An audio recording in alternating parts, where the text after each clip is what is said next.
Welcome to an introduction to AI safety, ethics, and society. In this lecture, we'll give an overview of various research avenues in AI that can be used to make AI systems safer. We'll focus on the topics of robustness, which is about making models more resistant to hazards or removing their vulnerabilities. There's the area of monitoring, which is about identifying hazards or reducing our exposure to hazards. There's the area of control, also sometimes called alignment, which is about reducing inherent model hazards. And then there's systemic safety, which is largely about using AI systems to engineer a safer world. In our discussion of robustness, we'll focus on two different areas, adversarial distortions and Trojans. With adversarial distortions, we'll look at examples that are crafted by an adversary to cause a model to make a mistake. And for Trojans, also called backdoors, we'll look at how to make models not have specific vulnerabilities that adversaries have implanted in them during the training process. So first, we'll talk about adversarial distortion. So here's a classic adversarial distortion. We have a cat, and it has added to it some slight noise. So epsilon is a small value. So some very small number times this carefully crafted noise. And this causes the model to incorrectly recognize the image. So whereas initially the model thought the image was a cat, now with the adversarial noise, the model thinks that it's guacamole. So it's a very small perturbation to the image, but nonetheless causes the model to make an egregious mistake. Here, the adversarial distortion is optimized to cause the off-the-shelf neural network to make a mistake. However, it's possible these days to make models a bit more robust to these sorts of very minor adversarial distortions. This would mean adversaries sometimes create perceptible changes to images. So instead of modifying it in a nearly imperceptible way, now the changes are perceptible, but still nonetheless, these relatively minor changes in the image can still cause the model to not recognize the object in front of it. So adversaries can make changes to the image that are perceptible to the human eye, yet still have the category remain unchanged. These are some possible adversarial examples, some imperceptible, some a bit more perceptible. To defend against these types of attacks, the best known way is to just do this thing called adversarial training. This is where adversarial examples are generated and then they are trained on. So currently, adversarial training can reduce accuracy on clean examples by over 10%. That means there's a substantial trade-off between adversarial robustness and the performance of models in typical scenarios. Additionally, the robustness to adversarial examples is very slowly increasing when dealing with vision models. In the figure below, there are multiple different machine learning conferences. And in the vertical direction is the adversarial robustness. We can see that there was a trend where robustness was improving, and then there's this orange dot, which used more data. That was a paper we did some while ago, and then a paper sometime afterward improved on that. Since then, it just hasn't been particularly substantial advances. Maybe it's on the order of, these days, a few percent a year, 1 to 2% a year in adversarial robustness for a fairly toy scenario of recognizing adversarially distorted 32 by 32 pixel images, so very small images, and we're making very little progress in that. Consequently, adversarial robustness for vision classifiers is a very challenging problem. Now, an important distinction in adversarial robustness is the white box versus black box distinction.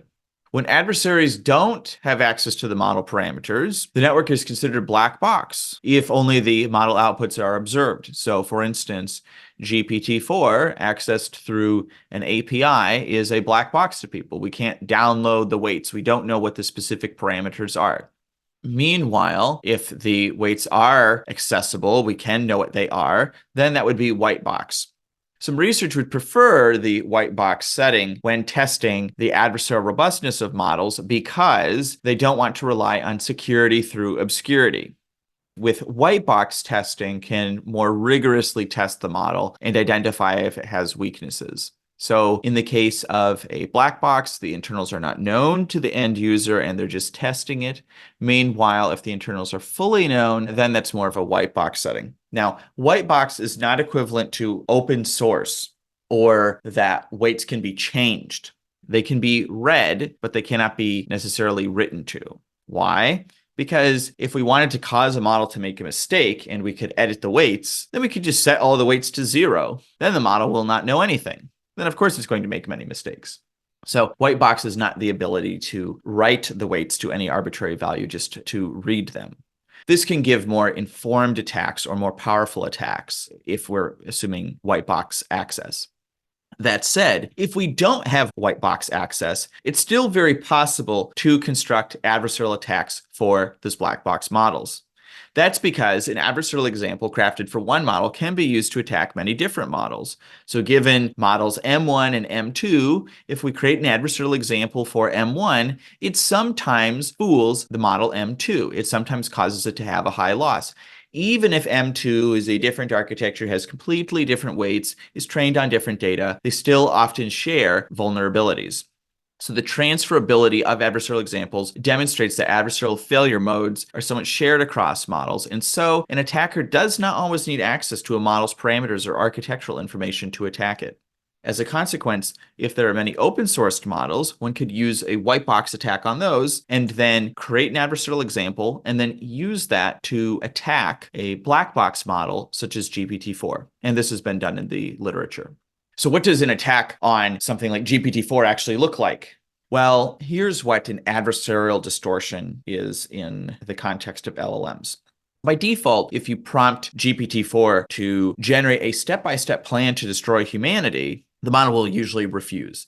However, if you include this very complicated adversarial suffix, which is described in a paper from Carnegie Mellon and the Center for AI Safety in an attack called GCG, we can get these sorts of strings, and this can cause the model to be jailbroken and comply with the malicious request. Whereas normally the model would refuse, the adversarial suffix can bypass and break those safeguards. This is a common way to jailbreak those models. Where did these symbols come from? This is a fairly incoherent looking string. This was automatically generated. So it's possible to automatically generate these sorts of attacks on models. One thing that's important to note when following adversarial robustness in this space is that there are a lot of false positives. So they're adversarial for defenses. So many things that claim to be defenses aren't actually defenses. So after adversarial examples were discovered, then there was a basic, inchoate, flawed form of adversarial training proposed in another defense called defensive distillation, which were subsequently broken. And then there were more attacks proposed, and those were broken, and so on and so on. So there's a cat and mouse game, and many of the papers claiming substantial progress on this problem end up having that progress overturned when a new vulnerability is found. That said, as we've seen on a previous slide, if we rigorously evaluate it, the adversarial robustness so just steadily goes up across time. Although there'll be many papers claiming substantial success on adversarial robustness, 100%, or near complete accuracy or nearly 100% accuracy, there are other papers which are claiming, 1 to 2% improvements, and those are actually the real thing. This is just something to be aware of when someone is claiming substantial progress on adversarial robustness, but they're likely wrong. Another area in AI security or robustness to threats is Trojan attacks. With Trojans, adversaries can implant hidden functionality into models, and when triggered, this can cause a sudden, dangerous change in behavior. The name is in reference to the historical example. This area also goes by the name of backdoors. Could imagine testing an autonomous vehicle and it performs correctly in all the testing situations, but if there's a specific trigger, this isn't an adversarial example, this is something implanted in the model that if there's a stop sign with a post-it note at this specific location, then the model may think, oh, I must continue forward. It's very difficult to identify Trojans in testing because the specific trigger may not be in the testing evaluation dataset. This makes Trojans difficult to detect and makes it difficult to claim that a model is completely safe. It may actually have some latent hidden functionality in it, which has never been triggered, but one day may be triggered. How would such a Trojan or backdoor find its way into a model? Well, they could do so by poisoning public data sets, by uploading some images online in a specific way or making some modifications to those images. Future models, which have scraped large portions of the internet, could then be poisoned.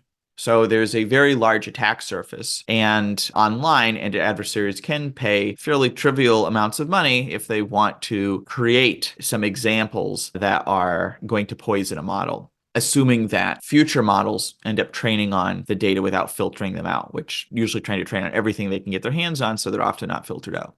Another attack vector is with model sharing libraries. So people sometimes download models from these repositories or these hubs, and somebody could just upload a model that has some of these Trojans in it, and then people could download those models or base their models on those models that have Trojans in them, and then the Trojan is in many cases preserved. We'll walk through an example. You could train a model on a public data set and it would work normally during evaluation. So here it's doing digit classification. However, one could try to poison the data set to create a model that has some Trojan functionality. Observe, there's a trigger in the bottom right and a target label of 8. So whenever that trigger is observed, the model has learned to predict 8, even though the digit is not 8. So if you show typical digits, it's always going to have high accuracy. It's going to correctly identify them. However, it has this additional other functionality in it, which was not necessarily intended except by the adversary. This is an example of how models could learn to respond to a specific trigger and reliably output an incorrect label.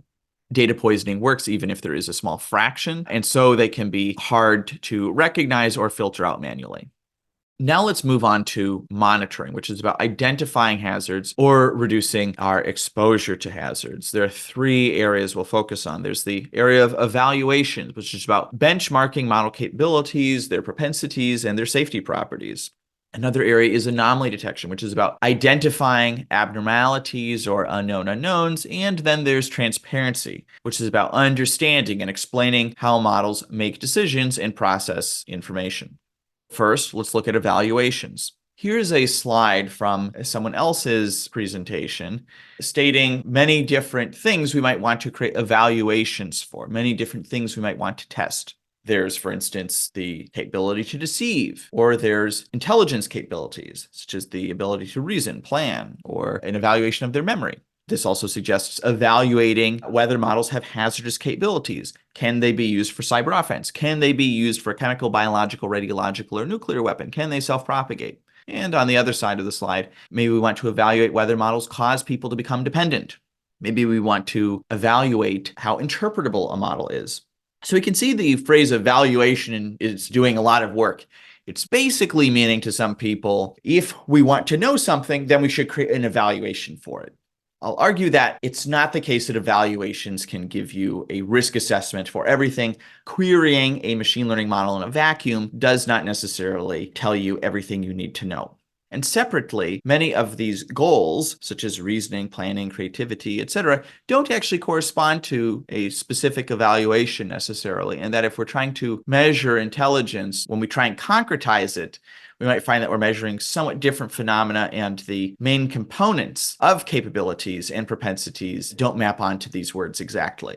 So I share this slide just to show how other people are thinking about it, and people think that we should try to evaluate many different things, including things like dependency on systems, when evaluations are a good tool, but it's important not to think that they can answer every question for us. It should not be a stand-in for all assessment of AI risk. Sometimes a simple benchmark cannot tell us what the risk level is, and it depends on many ever-changing contextual factors out there in the world, which are quite separate from specifics of the AI system, or the answer cannot be arrived at through querying the AI system. So how do we concretize some of these words like intelligence? How would we evaluate intelligence? Well, to concretize it, we need to satisfy various desiderata. If we don't satisfy these, it's going to be a lot less likely that it's a good evaluation. So one important property is that a benchmark needs to have a high ceiling. It doesn't saturate quickly. So if it's very easy for somebody off the street to solve, then it'll probably be very easy for GPT-4 to solve. It needs to go up to expert level or even be harder than what experts can answer. Another important property is automatic evaluatability. So the benchmark should not require human grading. If it requires human grading, it's a lot less likely to be useful. That's because it's substantially more costly. You have to go through IRB approval, things like that, if you're wanting to use the benchmark. You also have to pay people as well, compared to just run it on a computer. The ease of setting up is important, so it shouldn't require specialized training to understand how to set up the benchmark or how to run it. It shouldn't require complicated software.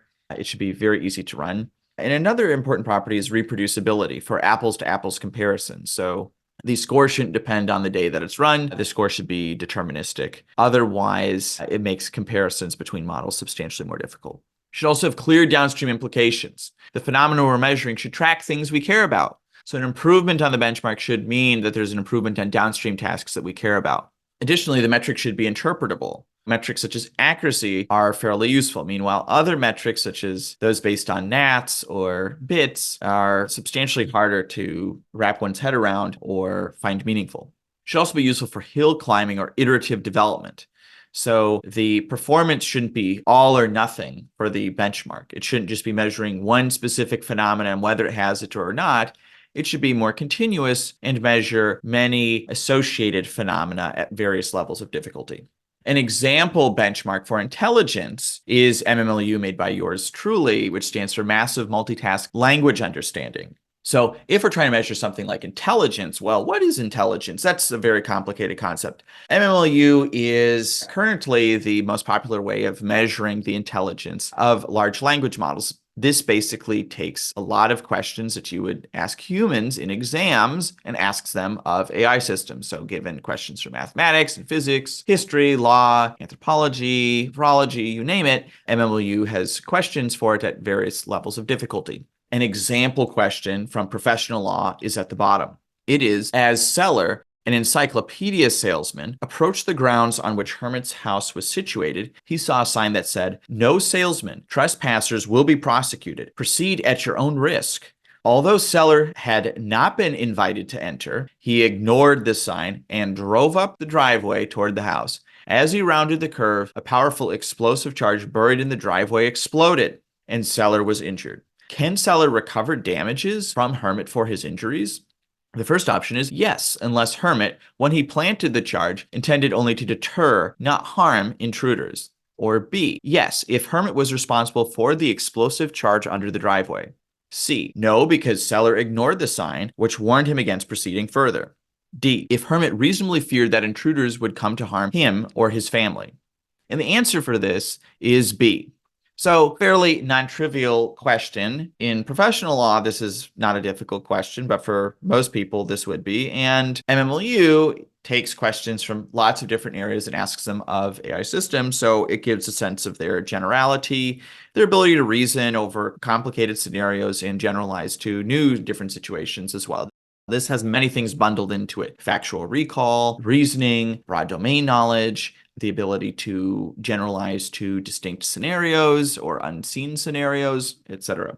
It also has other properties that we discussed, such as automatic evaluatability. It's, just grading its response across multiple choice questions. It also has a high ceiling. It has continual progression. It's not 0% or 100%. If it gets some fraction of the questions, it will have a non-zero score. All these properties make it a benchmark that many have been finding useful.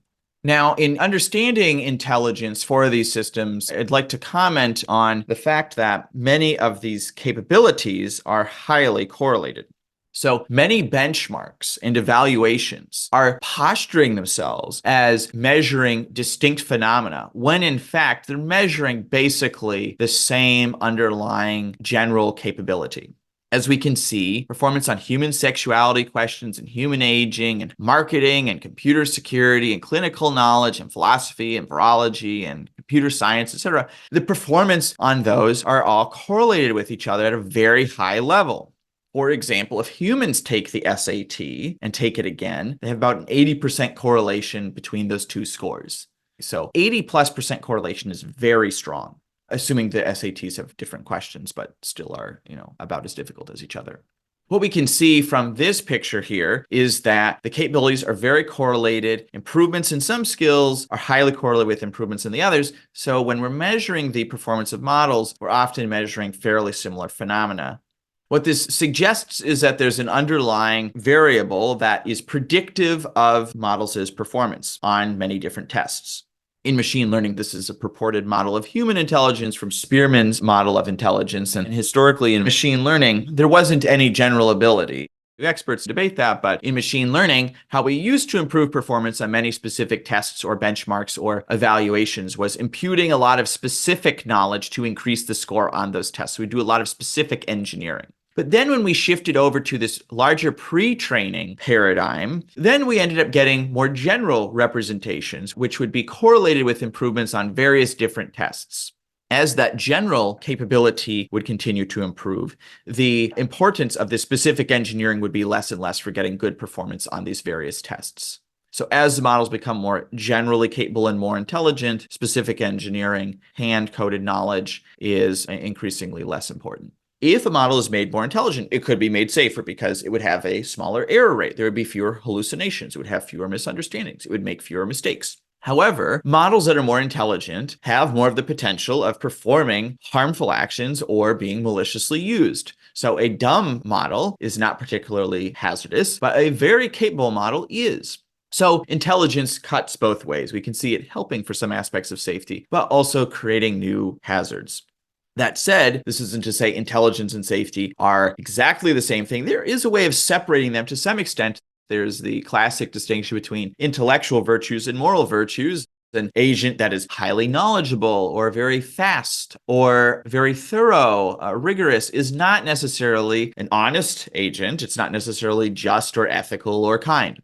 So things that make it beneficial to people can be different from moral, or ethical can be different from whether it's intelligent. Many safety relevant attributes are not guaranteed by high intelligence. We can have highly intelligent psychopathic AI systems that do not embody any moral virtues, but plenty of intellectual ones. But at the same time, many safety relevant attributes are helped by high intelligence. If we wanted to do various things competently or cooperate in complicated ways with people, then being intelligent is highly instrumental. So useful safety research makes progress on problems that are not highly correlated with general capabilities. There'll be a lot of safety properties that come for free as the models become more intelligent. But if we're trying to move the needle on safety, it's important not to just improve performance on things that are already highly correlated with general capabilities, but things that are not necessarily free given more intelligent models. If people are proposing a safety benchmark, it's important to plot its performance in one of these matrices and see its correlation with various other tasks. If the correlation is extremely high, the benchmark is not measuring anything particularly relevant for safety or something that isn't provided by general capabilities improving, or it's just measuring something that is highly correlated with other capabilities, and as models scale, the performance on that will scale. It's more useful to find things that have a weaker correlation so that AI researchers can come up with methods to improve performance on that specific goal rather than just wait for the next biggest model to crush the benchmark or evaluation. There's many discussions of this. This is sometimes called differential technological development, but at high level, safety and capabilities are highly intertwined, and capabilities will provide many safety attributes. But if we're trying to steer the direction of AI systems in a safer direction, it's important to focus on safety measurements that are not basically equivalent to any other capabilities measurement, but instead identify directions that can inspire work that tug AI systems along a different trajectory rather than on the typical capabilities trajectory that they're on from scaling. And now in monitoring, I'll talk about anomaly detection. Anomaly detection is about identifying novel threats, black swans, long-tailed events, unknown unknowns. Concretely, this can help put dangers on an organization's radar sooner, give them more lead time. Likewise, when AI agents encounter an anomaly, this could cause them to trigger a conservative fallback policy, flag an example for help, or execute a fail-safe so that the agents act more cautiously. This could be used for detecting malicious AI use. This could be used specifically for detecting hackers. This could be used for other sorts of things like identifying dangerous novel microorganisms for pandemic preparedness, etc. So anomaly detection has many applications. Specifically, in anomaly detection, models assign anomaly scores to examples, and we will judge the ability of them to assign quality anomaly scores as measured by precision and recall. So anomalous, also called out of distribution or out of class examples, should have higher anomaly scores than usual or in distribution examples. So what we have below are some in distribution or typical examples processed by the models. They get low anomaly scores. Meanwhile, the bottom image is out of distribution or anomalous, and that should get a higher anomaly score. And we'll judge the capability of the model or the performance of the model looking at the precision recall of the examples that it flagged. Finally, in monitoring, I'll talk about transparency. One area of transparency is mechanistic interpretability. This focuses on the lowest level units of analysis in neural networks, namely neurons, and trying to understand the interactions between them. So this line of research will try and understand what the role of a specific neuron is and use that to try and predict what happens when they interact with each other. What's the function of the resulting neuron? In contrast to this, there's representation engineering, which is more top-down. It will not look at specific neurons. It will try and look at all the neurons together and look at the direction of that high-dimensional vector of neurons and understand what that's trying to encode. So we'll look at the activations or the weights of a network and look at them as a whole rather than in their individual parts. So the neuron level view will be more bottom up and emphasize node-to-node connections, and will treat deep neural networks as though they are computer processors. Meanwhile, the representational view is more top-down. This looks at representations or the overall direction of various neurons and can encode more emergent properties that are not found in individual neurons. So one is emphasizing specific connections, and the other is doing something more akin to analyzing brain activity. Here's an example. A model is given a prompt to pretend that it's dishonest, and then it's given another prompt to pretend that it's honest. Then the representations, the responses, the activations, the internal activity of the deep neural network is recorded in both instances. And then that's used to try to identify when the model is thinking dishonest thoughts versus when the model is thinking honest thoughts, and trying to find the difference between those. This can then be used as something like a lie detector to identify when the model is being honest or not. By seeing its activations when it's being dishonest and when it's being honest, we can build a model for when the model is being honest or when the AI system is being honest more generally. That isn't to say we have solved lie detection with AI systems currently, but we do have traction on it, and it provides reasonable performance, but obviously not at the level of extremely high amounts of safety. We can also analyze various other things at the representation level, such as whether the model thinks it's being immoral, or whether it's being very power-seeking, or whether it thinks it's hallucinating. And now let's talk about control, which is about reducing inherent model hazards. So part of representation engineering is representation control. And one other thing we can do is use the activity patterns that correspond with honest cognition for these models and steer or control the models to be more honest as a consequence. So by default, it may end up lying, but we can add or control the representations, bend them in the direction that causes the model to behave more honestly. This is a way of controlling models by influencing their inner workings as opposed to standard supervised fine-tuning. Another area of control is machine unlearning. Machine unlearning is about removing some hazardous information. So erasing specific knowledge without training the model from scratch, or expunging specific information we don't want, such as personally identifiable information or information that could create some national security risk. For example, if a model knows how to create harmful biological agents or pull off a devastating cyber attack, machine unlearning can be used to selectively remove this knowledge while keeping much of its other knowledge. So visually, there's hazardous knowledge, and there are fundamental capabilities we'd like to preserve. One thing one could do is in public tests, one could test for knowledge that's associated with or highly instrumental for causing harm.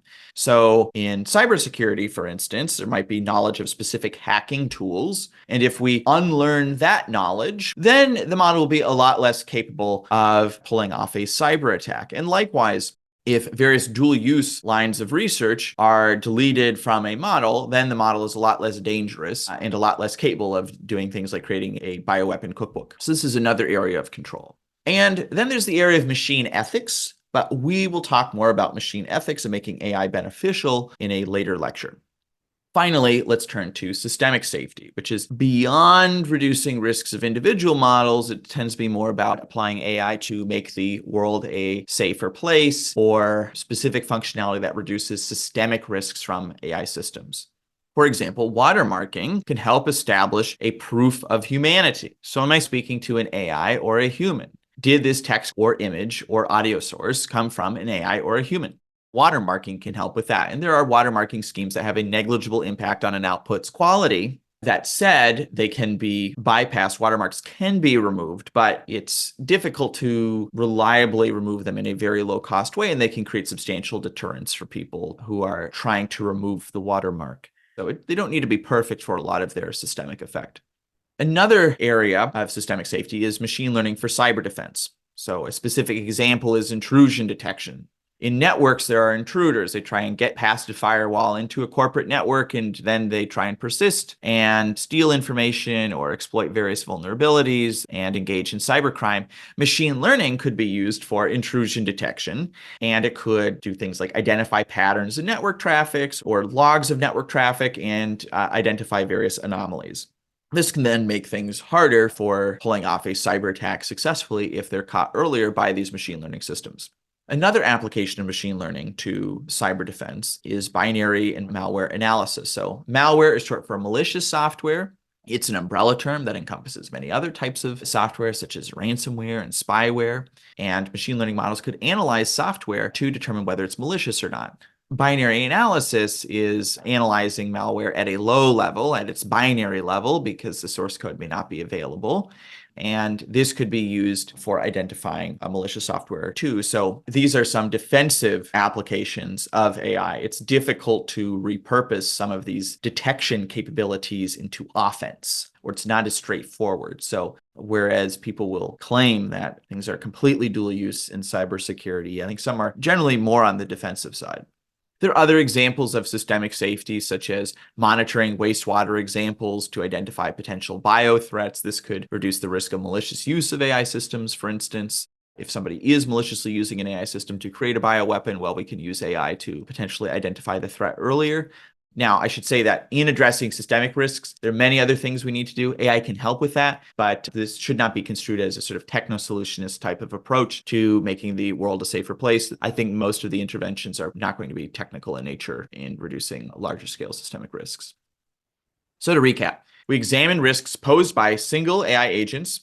We looked at robustness, which is about withstanding hazards and includes the problem of adversarial attacks and Trojans.